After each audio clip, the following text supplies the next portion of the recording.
Welcome back sa my channel.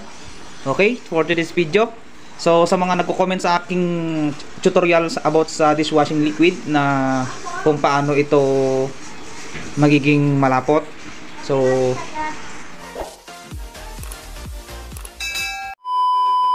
ang sabi ng iba, hindi daw legit na lalapot daw yung kanilang mga dishwashing liquid na malabnaw. So guys, so naka-order ako ng ibang seller. So ang resulta ng kanyang dishwashing liquid malabnaw. Okay, so malabnaw. So mapapansin nyo dito na sobrang parang kulang. Okay, so ang diskarte ko dito, so sabi ko nga, ito yung kanyang lagayan ng kanyang asin. Nasaan na? Ayan guys, so nilagay ko na lahat.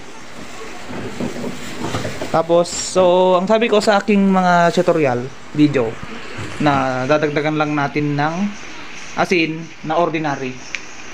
Okay, so ito yung aking ordinary na asin, yung rock salt. So dadagdagan natin to, titignan natin kung nagiging malapot. Ayan guys, yung mga nagsabing hindi daw legit na gamitin ang rock salt, ito yung mga tinitinda sa tindahan, sa kantina. Okay, so ganitong diskarte ko. Ayan, mapapansin nyo na hindi masyadong malapot yung dishwashing liquid. Ayan guys. Ngayon, dadagdagan ko ng asin.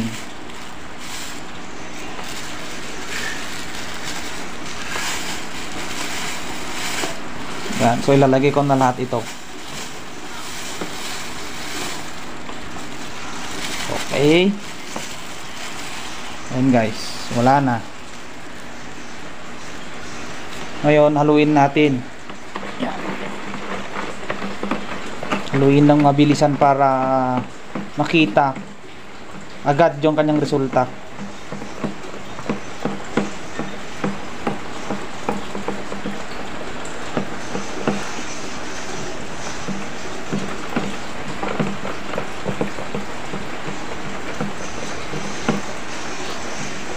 Yan guys. So malaking kanyang pinagbago dahil kanina halos madaling haluin.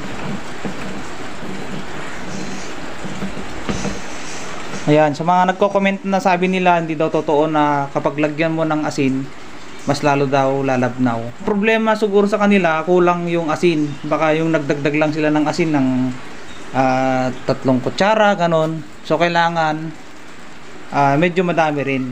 So depende sa labnaw na gusto nyo. So sabi ko nga, sa akin, tansyado ko na yung mga nilalagay ko. Pag first time yung gawin, so kailangan sabayan nyo ng halo para makita nyo yung pinagbago ng dishwashing liquid kapag lumalabnaw. So dito, pag hinalo mo, talagang parang nahirap na haluin dahil sa lapot. Ayan guys, ayan, so makikita na dito na medyo malapot na. Ayan, so yan guys. Okay, kung may natutunan ka sa ating video, so huwag mo kalimutang mag-subscribe at i-click yung notification bell para updated ka sa mga bago nating videos. At huwag mo na rin kalimutang i-like at mag-comment kung meron kang katanungan.